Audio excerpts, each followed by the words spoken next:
So I had some Leafs fans ask, and this was actually a couple nights ago in the loss to Columbus. Mitch Marner takes an awkward hit from Boone Jenner.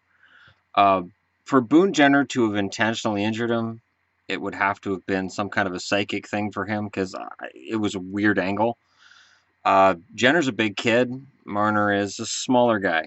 This is part of the reason why NHL GMs sometimes shy away from the smaller players. And even in today's game where everything's fast and fast and fast, the bigger players still get um, they get more leeway from GMs in terms of prospects and trading and all this stuff than some of the more slight players. Johnny Gaudreau being another example of a guy who's a little smaller and potentially fragile. Um, Marner's shoulder hits the boards. You don't get a really good look at how badly, and they're calling it day to day. That's fine. The Leafs are, upper body injury. It's clearly his right shoulder. Anybody who saw the play can tell it's his right shoulder. The way he's favoring it as he goes to the boards, the sloop, the slump, the droop. Um, Shoulders are funny that way. I've through my work had shoulder problems here and there, and you can't tell. Um, it's the angle and it's the speed and it's everything all combined. So Marner could have something just sore, a little bit iffy. It could be a lot worse. And the Leafs aren't going to tell the public. They'll tell their teammates. They'll tell his teammates Marner's going to be out for a little while. They won't put him on the IR right away. Perhaps in the hopes that a doctor will look and go, it's fine. But for me, on the surface, seeing what I saw, it was a fluke play, and to me, it looks like he'll be fine. So he'll be out for a few games. So what does this mean for the Leafs? This is when a Soshnikov, this is when a Connor Brown, this is when these guys who've been playing a little bit further down the lineup get to jump up and show, hey, we're good offensive players too. I think losing Marner hurts. Mitch Marner, you could make an argument that Mitch Marner's been Rookie of the Year, and I would have a hard time arguing against it. He is definitely the most exciting Rookie of the Year. The best pure shooter is Laine, and I think the best all-around player is Matthews. So any of those three, and then there's this Werenski kid in Columbus who's the best defenseman and has been playing fantastic top 4 minutes the entire season. So you got four. Oh, and then you've got Matt Murray, the goaltender in Pittsburgh, who's looked really, really fantastic lately. So that's five. I could keep going. This rookie class is special. There's a lot going on here. Losing Marner hurts the Leafs. But the Leafs, their confidence has been sort of impacted recently by a few things that have been going on around them.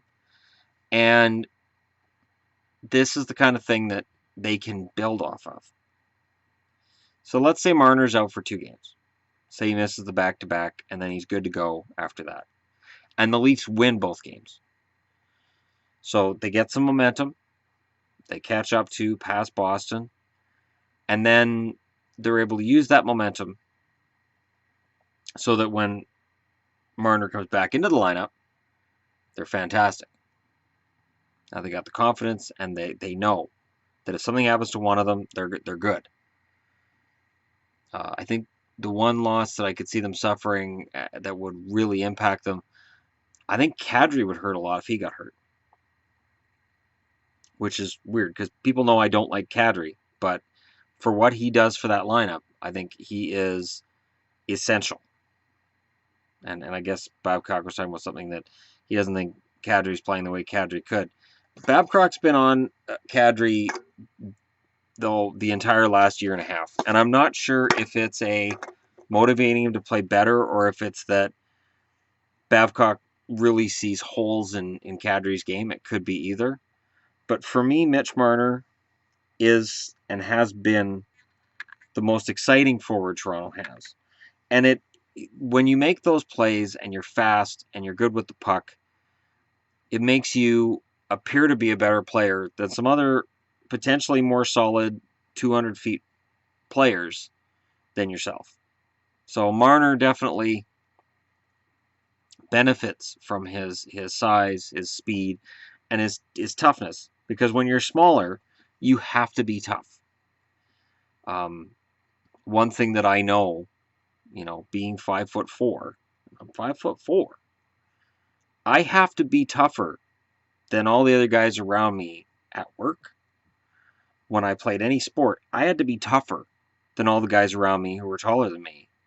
It didn't matter if it was soccer, basketball, floor hockey. It didn't matter what it was. I had to be tougher because they already have an advantage with their size. And this is what works in Marner's favor, and this is why I'm in favor of shorter players. They've been short their whole life.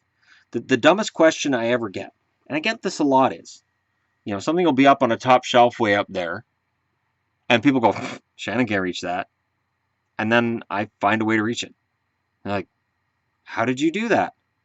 Well, see, I didn't wake up short this morning. I've been short my whole life. So figuring out how to overcome my height issue has been my entire adult life.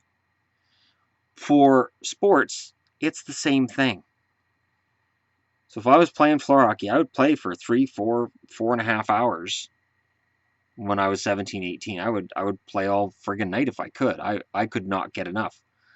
I went through 2 sticks every winter, and I mean, I was just playing floor hockey and road hockey, and I would beat the crap out of them. And I knew I had to play tougher, and I had to be a little more of a rat than the other guys because they were all around 6 feet tall for the most part. So I had to be a little tougher because I might have problems, and I had to be faster. So I was always jogging. I was always, making sure I was in good shape. I was at good cardio. I always made sure of all that so that when I was playing any kind of support, I'd be faster than the guys who were taller than me, and I would be at the right angle so that the two of us came together. They're going ass over tea kettle, not me.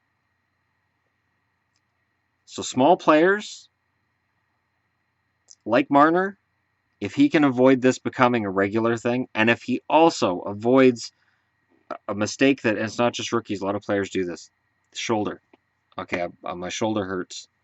I've been out for a couple of games. You know what? It still hurts, but we've lost those 2 games that I've been out. I have to get back in there and help the guys. So they get back in when their shoulder's not 100%. Now it's going to affect his shooting.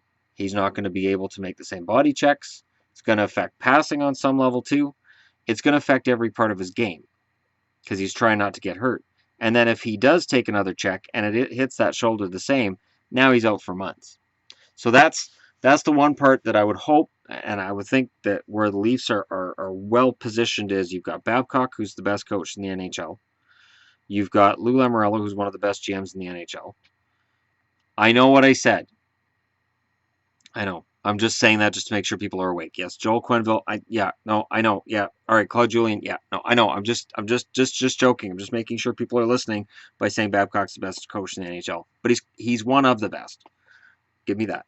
And I would hope that with a good training staff and smart assistant GMs and people watching out for him, that they'll know and they'll say, all right, he's saying he's ready to go. We don't think he is. And as much as we really want to make the playoffs and we need Mitch in there to make it, we need him to be healthy. Because again, I mentioned the other, like last night, careers that have been shortened by injury and how sad they are. And I'm going to do a list of that. And it is a list that's just tragic. But Marner's a guy who is in his first year. This is the first time he's going to have missed a game. You got to watch the shoulders, though. Shoulders and knees. Because you start having problems there. The only one worse is the back. But the back usually starts flaring up for guys when they're older. And since some of the body checking that was in the game years ago has been taken out, hopefully some of the issues guys had that made them retire early won't be happening anymore. But for any Leafs fan, having watched the hit, I don't see anything Boone Jenner did that was wrong, and I don't see anything Mitch Marner did that was wrong. It was just one of those weird collisions. His feet get kicked out from under him. He collides with the boards, and he should be back within a week. But hopefully he comes back when he's ready and not just when he feels he should be back in the game. That's the trick. Let me know what you guys think in the comments below. Don't forget to hit like and subscribe if you're browsing your way through. And it's a beautiful Friday here in the Fraser Valley in British Columbia, and it's nice and warm out. It's sunny. It's beautiful, and I'm still in here doing videos for you guys because you guys rock. And thank you very much.